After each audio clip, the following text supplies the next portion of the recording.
My name's Dan O'Neill, I'm a biologist and wildlife filmmaker, and I often go away to far-flung places looking for rare and iconic animals.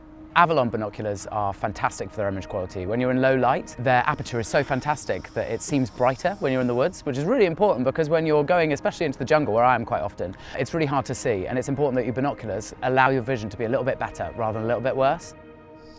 Whether I'm here birdwatching in the UK or in some far-flung country looking for an iconic species, good binoculars are an absolute must. Earlier this year, I went to Vietnam to make a documentary about a very endangered monkey, the Cat Ba Langur. The 69 Cat Ba Langurs only live on one island off the coast of Vietnam, so trying to find them is like finding a needle in a haystack. When Cat Ba Langurs are born, they're born bright orange, and as they grow up, that orange disappears, but it always remains on their bright, fiery orange head. And you might think that that bright orange colour, it makes them easy to find, but I'll tell you, trying to find 69 of anything in such a large island is a tall order. When we're trying to find those monkeys before we can get on land to actually film them, having a little pair like these, the 8x32s, is absolutely fantastic. Whilst looking for them, we had to walk through some pretty difficult terrain, carrying our heavy equipment, and yeah, having a pair of really light binoculars that when something does happen, I can really react to it really quickly, is really, really important. Seeing those monkeys in the wild, it's really hard to explain what it feels like, but it feels like looking at something incredibly precious, incredibly rare, and really special because we have no idea whether those monkeys are going to exist in 10 years. We don't know if they'll exist in 5 years.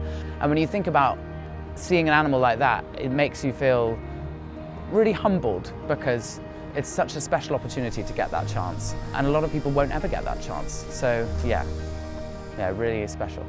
I love the 8x32 Avalon binoculars. When you're looking for really rare animals and you're trying to film them in the wild and you've got these huge cameras with these big lenses, oftentimes that's far too heavy to point it in the right direction at the right time. And so having a trusty pair of binoculars with you is incredibly important. And it's really important to have something that's not going to get in the way, something that if you're wearing glasses like I do often, works just as well. And I think that's why I absolutely love using Avalon. Taking a pair of binoculars and going for a walk is something I just love to do. And obviously a lot of the time it's really far away, especially here in the UK. It's quite hard to get really, really close to animals. It makes you feel really good about yourself, it makes you feel better about your life, it makes you feel less stressed about work. And so every time I go on one of my expeditions, I always bring a pair of Avalon binoculars.